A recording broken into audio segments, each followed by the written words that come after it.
This is my story about COVID-19, a deadly pandemic that swept across the world and forever changed our lives.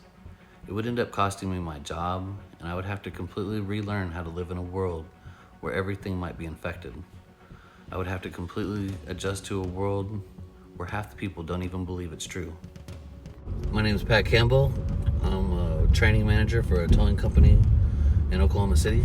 I've been in the towing industry for about 18 years. Headed to work today on what will probably be my last day. The other managers and I have talked about having to cut back and what we're going to need to do to sustain the business through this COVID-19 pandemic. I'm going to go in today and do what I can around the shop. It's about to go down. We've got a car back there we're going to sacrifice and do some rollover training. Probably it up, but you know, hey, whatever. This time I want you to use twin lines instead of the bridle. It's going to give you a lot more control over the car. So this is my job. I am a training manager for a towing company here in Oklahoma City. My job is to handle safety and training, teaching operators how to do the job, because it's not always about going out and towing cars. Sometimes you got to flip some things over. I guess I didn't realize how much I would enjoy the job. I found a lot of pride in showing drivers how to do the job right, how to do it safe, because if you know anything about the tow truck industry, it's an extremely dangerous industry. But this is it. This is the last one. This is the last rollover, the last training moment, my last day at work before everything changes. And nobody knows for how long or when things will go back to normal. See flip, because I see flip.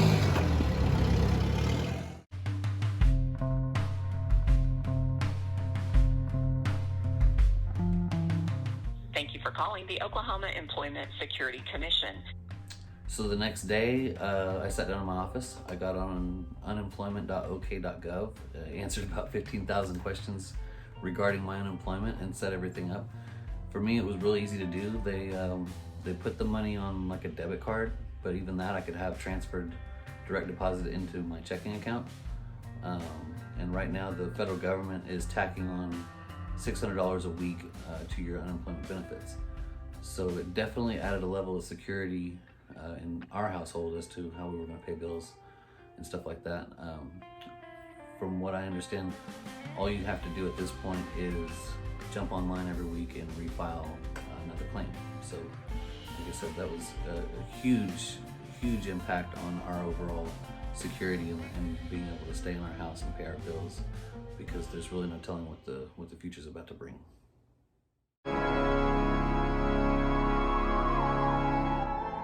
Coronaviruses are a large family of enveloped RNA viruses. Majority of COVID-19 cases are mild. Some even have no symptoms. We're learning more and more about this virus all the time, getting information from across the nation and across the world. It appears that it is causing infections, in the 4 to 10 day range, which means there's a period of time when it's incubating or it's causing that. There's lots of people that are going to get this and be asymptomatic.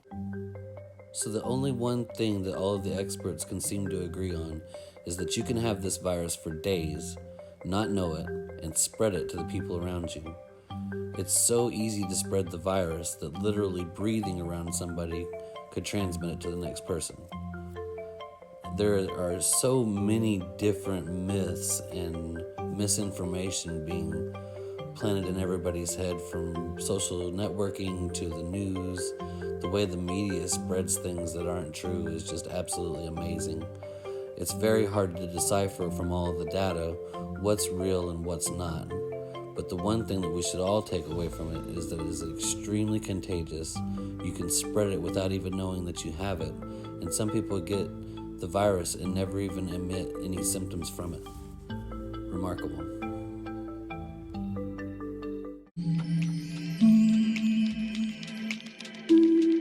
This is my going to the store outfit. This is the new norm. better start dressing like a ninja when you go to the store. You better buy a bunch of groceries when you get there. There's all kinds of people competing with you. You're only supposed to take one person from one household, but they break the rules. And they are out to win it. They will take everything from all of the toilet paper, the Lysol, the hand sanitizer. There were so many different things that you couldn't get. Everybody running around looking like ninjas. And the big worry about it all was that nobody knows exactly like how much of a micron or a little bitty droplet of water, and we're all so close together. Who knows if the masks work? Who knows whether or not the little homemade get-ups work? But everybody is within such close proximity of each other. So what do you do? Who do you trust?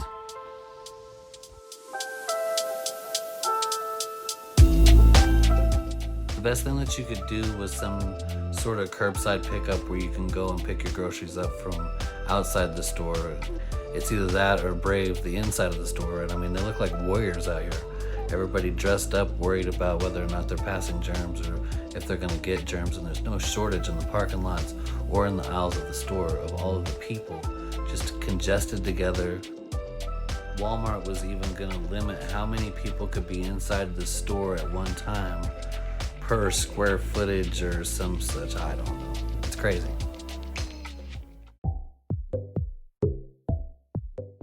So now what? I mean, we're fighting a germ of the virus or whatever, you know what I mean? So the only thing that we can do is try to wear, you know, a mask. And the problem with the mask is that it's not completely sealing the face off from germs. I mean, it's got the little insert thing that wraps around your face, and I mean, it's a great idea, and it keeps the people with the COVIDs from getting it out of their mouth or whatever per se, but it's not blocking in. This is an N95 respirator from Home Depot. You see it's cloth, filter, whatever.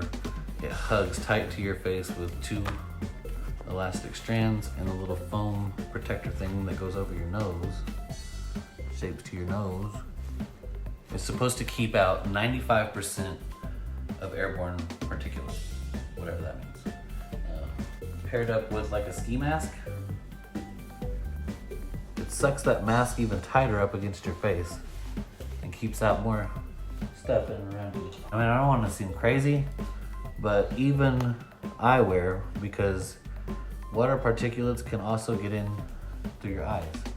I mean, there's no getting in, Mr. Samurai, and I look pretty cool.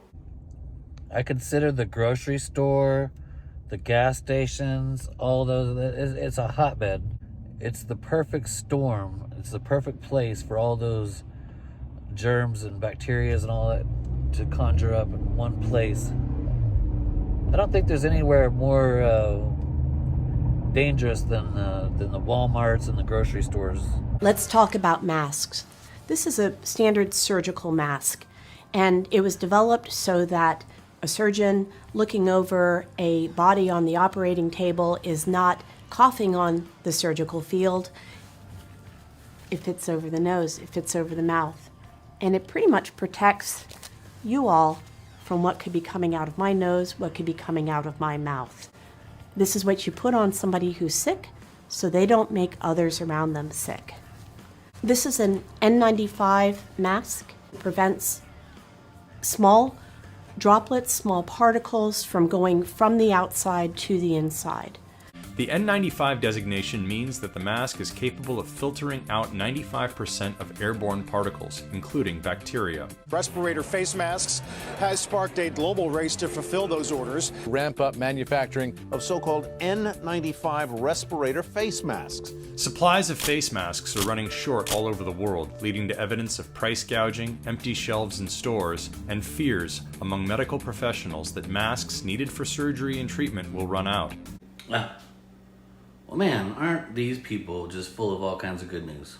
Let's move on to a problem that we can actually do something about. Now, I got lucky on the homeschool part because teaching a kindergartner how to write ABCs and 1, 2, 3s, all with the help of a virtual teacher. Is this Miss Sells? This Mrs. Sells. It is? Yeah. Cool. written and illustrated by David Shannon. He's also the author and illustrator. Along with the help of the teacher, we were able to get certain things that she had there in class, little practice sheets to do her ABCs that you can wipe off and use dry erase markers to keep repeating the same processes over and over again, which is exactly what a kindergartner needs. Written by Barbara Odenaka and illustrated by Lee White. Yeah. Another big helper was Miss Megan's Camp Kindergarten. This was a daily series that popped up on Facebook Live, and you could project it to the TV. She loved to do the little activities that they had for her to do. And, you know, they do a mixture of learning, and then, you know, they get up for a little bit and they sing and they dance, they play the guitar, they learn different songs. And some of the songs were even about relevant information like wearing masks. And she really got into watching these guitar sing-alongs, and she participated in making the arts and crafts. It's a picture that I made for you, and I made more for you. Oh, isn't it pretty? The perfect little flowers and cupcakes. You could probably argue that arts and crafts was our favorite thing. What are you doing?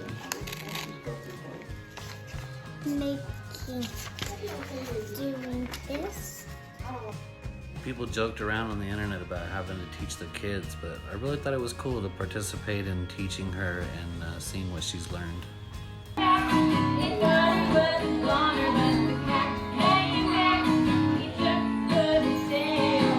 I'd like to give a huge shout out to those educators that went the extra mile to help these kids learn, even in this really, really unprecedented event.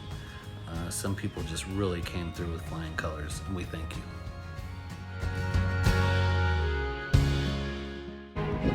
Here they come.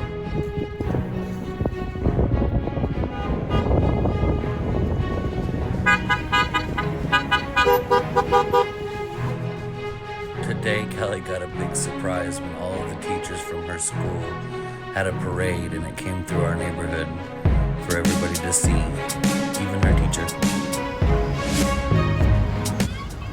There she is. Oh.